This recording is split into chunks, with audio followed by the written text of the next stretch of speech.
The pot that would not rest.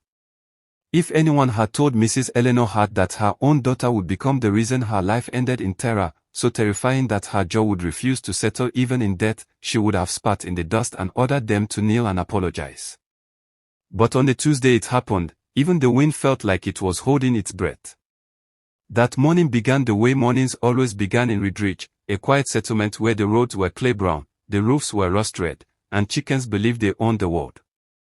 The sun rose slowly and lazily, spilling light across yards and fences, waking goats that wandered like unpaid tenants, and stirring the smell of last night's smoke from cooking fires. By 6 a.m., Mrs. Hart was outside sweeping her compound with the same stubborn rhythm she had carried for years, back bent, wrapper tied tightly across her chest, jaw set like a locked gate. She was 62, a widow, proud and firm, the kind of woman who carried grief in one hand and prayer in the other. People in Ridge respected her the way people respect old trees, not because they speak, but because they've survived storms. Her only child, Leona Hart, had once been her pride. Leona had gone away to Northgate University in Eastvale City, studied microbiology, and returned home with a diploma and a silence that didn't belong to her. Her eyes didn't sparkle the same way. Her laughter was rare. She wasn't rude, not at all. She greeted elders. She answered when spoken to. But something about her had shifted, as though a door inside her had been closed and locked from the inside. She spent most of her time indoors, cooking, sleeping, or vanishing for days and returning without explanation. Once, Mrs. Hart had asked her directly, "Where did you go?" Leona hadn't blinked. "Where peace calls." The answer sat wrong in her mother's spirit, like a stone inside a shoe. But Mrs. Hart didn't press. She told herself it was stress. Or disappointment. Or the loneliness that settles on young graduates when jobs refuse to appear. But it was more than that. One night, Mrs. Hart woke up to a smell. Not food. Not soup. Not herbs. Something burnt and bitter, heavy in a way that made the air feel guilty. It was the kind of smell that didn't belong in a kitchen, it belonged in secrets. She slipped out of bed and tiptoed outside. In the backyard kitchen, a pot was steaming. Leona stood in front of it whispering, her voice so low it seemed less like speech and more like a private agreement. When Leona noticed her mother, she startled. "Why are you awake?" Leona asked quickly. "I smelled something," Mrs. Hart replied, her eyes fixed on the pot. "What are you cooking at this hour?" "Nothing," Leona said. "Just pepper soup. You know I've been sick." That sickness excuse again. Mrs. Hart reached toward the lid, but Leona stepped in front of it immediately, blocking her like a guard. "I'll bring it inside," Leona said. "Please go back to sleep, Mama." Mrs. Hart returned to bed, but her spirit did not return with her. All night, something tugged at her, like an old warning trying to claw its way back into memory. Because years earlier, when Leona was only 10, a strange woman had passed through Ridge during a long winter holiday. She was a traveling herbalist, a quiet-eyed fortune reader, the kind villagers whispered about after she left. Her name had been Maribel Gray. People said she disappeared for days sometimes and came back with river water in her stare. Maribel had taken one look at young Leona, held her hand, and said, "This child's path must never be watched without prayer." Mrs. Hart had shoved the woman away. "Nonsense. Don't bring your darkness to my child." But Maribel had insisted, her voice calm as a warning bell. "She will cross a place that looks like light but smells like meat. Guard her. Especially what she cooks." Mrs. Hart had laughed then. She even cursed the woman for speaking bad things over her child. But now, with Leona's strange behavior, with that burning smell, and with the restless dreams Mrs. Hart had been having, the warning returned like a shadow. Then came the Tuesday. Leona left the house early, telling her mother she was going to Old Wharf Market to buy catfish for lunch. She did not return until evening. And when she returned, she carried no fish, only a small black nylon bag that looked too light to matter and too dark to trust. Mrs. Hart asked, "Where is the catfish?" Leona did not answer. She walked straight into the kitchen. That was when the noise began. Not the noise of plates. Not the noise of boiling soup. It was the sound of chanting, faint, low, male voices, coming from inside the kitchen. Mrs. Hart stared at the front door. No visitors. No radio. Yet the voices were there. Her heart began pounding like a drum that knew bad news. Slowly, she walked toward the kitchen door. Her wrapper loosened around her waist as though her body already knew it might need to run. The bitter burning smell returned, stronger now, and mixed with it was a strange metallic clink, like something hard hitting against something that should never be heated. Then she heard her daughter laugh softly. Mrs. Hart pushed the kitchen door open. Leona stood in front of a large black pot, her head bowed, whispering words that didn't sound like prayer. Her eyes were closed. In her left hand was a red feather.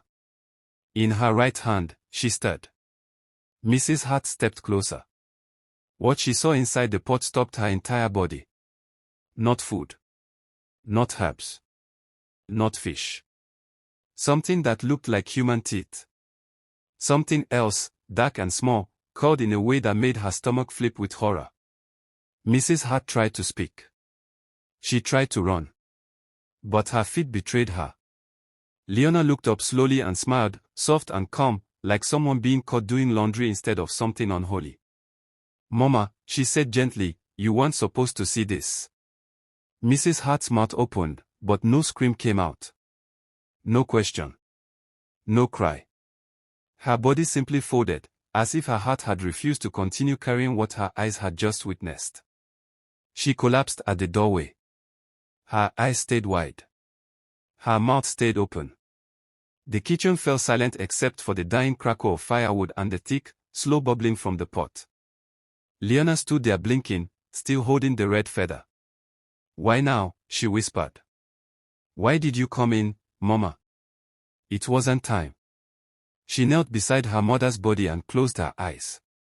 But she could not close the mouth. It looked frozen in the shape of a final truth. And that was how the nightmare began, not only in the Hart compound, but in all of Ridge. It had started with a woman named Madame Waverly. She was not blood. Not family. Just someone Leona met during her Newbridge internship, a tall, soft-spoken woman who dressed in white and claimed she was gifted by the rivers. Leona met her at a prayer retreat after weeks of strange dreams, dreams where she ate things she never cooked, dreams where she walked barefoot through graveyards while unseen children cried behind her. Pastors prayed. People shouted. Oil was poured. Hands were laid. Nothing changed. After the third day, Madame Waverly approached her. "My dear," she said calmly, "your problem is not for shouting." Leona stared. "Then what is it?" "Debt," Madame Waverly replied. "Spiritual debt." "Debt?" Leona whispered. "Yes. You inherited a covenant you never signed. But it must be paid, or it will be collected." A month later, Leona sought her out again, not for prayer, but for answers. That was when the steps began. At first, it looked harmless: bitter roots, strange prayers, fasting from salt, sleeping on a mat, avoiding church so your spirit can hear clearly. Each time Leona completed an instruction, she felt lighter, as though something had loosened its fingers from her chest. Then came the final instruction. "The pots," Madame Waverly said. "You must cook with the pot they give you," she explained. "You must feed the fire with what you've been avoiding: memory, pain, and sacrifice." "What sacrifice?" Leona asked. Madame Waverly smiled gently. "Someone who knows you must witness. Not die," she said. "Just witness, so the spirit knows you are not hiding." But Mrs. Hart had witnessed more than she was meant to. She had seen the pot itself. And what was supposed to be witness became death. By nightfall, Leona's panic swallowed her whole. Flies began to gather. The air smelled like smoke and fear. She wrapped her mother's body and dragged it into the back storage room, shaking so hard she could barely hold the cloth. Tears fell, but no loud weeping. She knew Ridge. She knew what villages do when fear becomes anger. If people believed she murdered her mother, they might not wait for police. They might become their own justice. So she lied. When a neighbor, Mrs. Nia Bloom, the village gossip who woke before sunrise to fetch water and collect stories, knocked early the next morning, Leona smiled through the door. "I don't see your mother sweeping today," Mrs. Bloom said suspiciously. "Is she okay?" "She traveled suddenly," Leona replied. "To my uncle's in Stonebridge." Mrs. Bloom narrowed her eyes. "She didn't tell anyone?" Leona forced a laugh. It was urgent. But suspicion had already taken root like a weed. Within 2 days, neighbors were murmuring. By the third night, Leona couldn't sleep. Whenever she closed her eyes, she saw her mother at the kitchen doorway again, same wrapper, same scarf, but now her mouth was open, asking questions her spirit couldn't escape. "Why did you cook it?" Dream Mama asked. "Why did you stir it?" "I didn't mean to kill you," Leona sobbed in the dream. But the dream did not forgive. "You cannot bury me," the voice said. "I am not yours to hide." Leona woke screaming. And in the kitchen, the pot was bubbling again. Even though she hadn't lit the fire.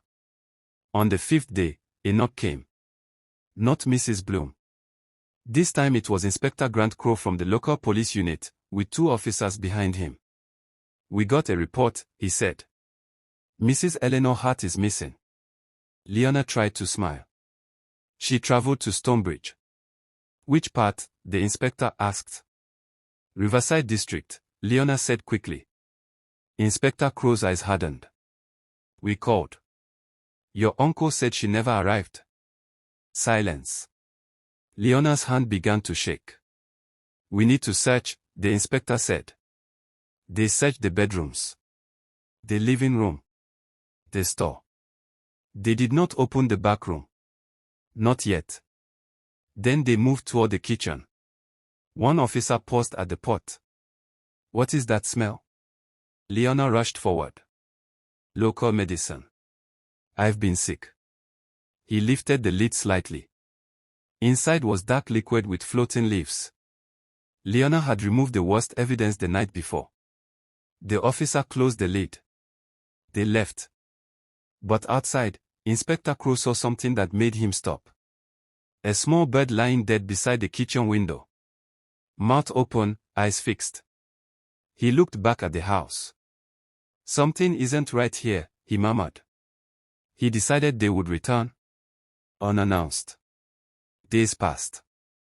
Mrs. Hart was still traveling. Still unseen. Still absent from church, from gossip, from life. Then came Pastor Benedict Hale, the village preacher, and also Mrs. Hart's prayer partner. He arrived with a face heavy with certainty. "Where is your mother?" he asked. Leona lied again. "Stonebridge." Pastor Hale stared at her for a long time. Then he said quietly, "Your mother came to me in a dream." Leona froze. She stood beside a clay drum, Pastor Hale continued. Her mouth was open, but she couldn't speak. Her eyes begged me. Leona's legs trembled. "I don't know what you've done," he said. "But if that woman's body is still in this house, the land will not rest." That night, Leona knew she had to move the body. She chose the only hiding place left. Behind the compound stood an old rain-collecting clay drum, massive, unused for years, covered in webs and crawling insects. At 3 a.m., she dragged the wrapped body out and forced it into the drum, weeping into her own palm so her sobs wouldn't escape into the night.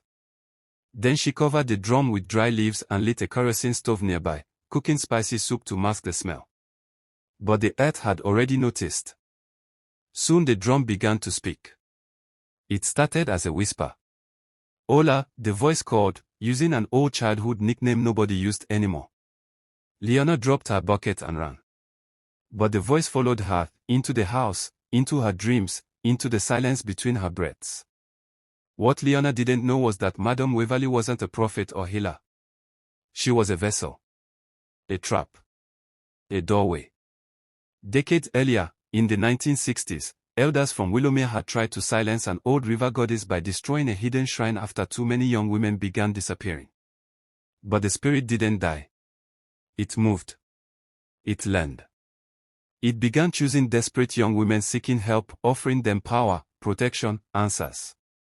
In exchange, it demanded one thing: secrecy and sacrifice. Leona had become one of the chosen without understanding. And the moment Mrs. Hart saw the pot, the sacrifice stopped being voluntary. It became enforced. 1 week after hiding the body, Leona went to the market hoping to act normal. But people stared. Whispers chased her footsteps. A woman she grew up with, Erin Ford, passed by, and Erin's baby began screaming the moment the child saw Leona. The baby screamed until it vomited. Erin's eyes widened. "Leave, Leona," she said. "Whatever is following you isn't normal." Leona ran home. That night, her mirror cracked by itself. Pastor Hale returned, restless, haunted. This time he didn't knock. He went behind the house to the clay drum. He placed his hand on it and whispered prayer. The drum trembled beneath his palm. Pastor Hale stepped back, breathing hard.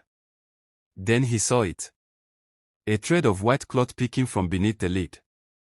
He ran to the police. By morning, Inspector Crow returned with authority and witnesses. They searched everything. When they reached the drum, Leona fainted. 3 men lifted the lid. The smell struck first. Then the horror. Mrs. Hart's body, hidden, betrayed by time. The village erupted.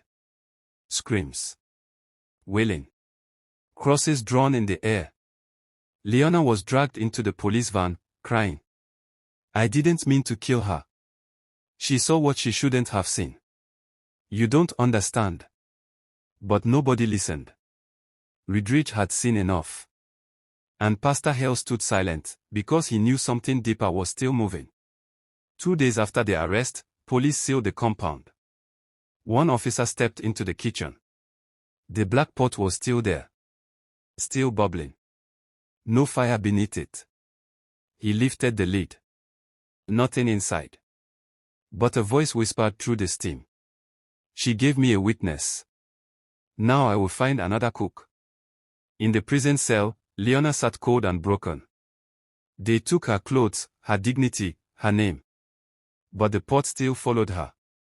Even behind bars, she heard the bubbling. The whisper. "You were chosen." Weeks turned into months. The officers began to fear her. They avoided her cell at night. Cameras caught shadows bending over her while she slept, things no one could explain. Then one midnight, a letter arrived with no stamp, no handwriting, only one word. No one knew how it arrived. No one knew how she left. But in the morning, her cell was empty, only a folded wrapper on the bench and black feathers leading toward the outer fence. The news reached Ridridge by evening. Pastor Hale clutched his Bible like a shield. "She's coming," he whispered. And she did. Leona returned barefoot. No makeup. No jewelry. No pride. Only a white wrapper and a calabash in her left hand. She did not walk through the gate. She appeared beneath the old plane tree where the clay drum had once been. She knelt. "Mama," she whispered. "You can rest now. I came to end it." In the village square stood someone else, someone changed. Mrs. Nia Bloom was no longer simply a gossiping neighbor. Now she wore a red dress soaked at the hem, her eyes pale and strange, her mouth smeared with ash. She held a long ladder. Behind her, a massive clay pot bubbled without fire. A drumbeat sounded from nowhere. The possessed woman spoke. "You broke the chain when you refused the offering. The spirits are angry." Leona stepped forward. "You fed on fear. You corrupted the pot." "The pot was always hungry," the woman replied. "I only obeyed. You turned it into a grave." Then a deep voice rose from the bubbling pot itself. "You will return to me. You stirred me. You are mine." Leona opened the calabash. Inside was her own blood. She poured it into the pot. The moment the blood touched the surface, light erupted from the clay, and the air screamed as if the village itself had lungs. The possessed woman fell back. And in the light, Leona saw her mother. Not angry. Not dead-looking. Just peaceful. My daughter, Mrs. Hart said softly, you were born in pain, but you can end this in peace. Let it end with you. Leona understood. The pot demanded a soul. It wanted to live through one body. Not two. So she made a choice. She whispered something only spirits could hear. Then she stepped forward. And walked into the pot. A violent burst of heat tore through the square. The ground shook. The pot cracked. Then shattered. The screaming vanished. The air went still. The next morning, Ridridge woke to silence. Not the frightening kind. The birds returned. Smoke rose from kitchens again. People stepped out and found Leona's body beneath the plane tree, wrapped in white. Mouth closed. And a small smile on her face. Mrs. Nia Bloom was never seen again. Some said she died in the forest. Some said she wandered until she became a warning. 10 years later, children fetching water from the river found a baby in a basket wrapped in white, with a red string tied to her ankle. Around the baby's neck was a tiny wooden drum. They named her Lily Grace. She grew up with quiet eyes. And every night, she stared at a pot no one else could see. Moral lesson. Power without understanding destroys. Leona reached for spiritual shortcuts to escape her pain, and it nearly consumed her home and community. Not every healer is holy. Some people offer help that is really a trap. Tradition and spirituality must be handled with truth and wisdom, not secrecy and fear, because when people hide evil behind rituals, darkness enters where guidance was meant to dwell. And finally, warnings are not always superstition, sometimes they are protection. Watching, please like, share, subscribe to my YouTube channel.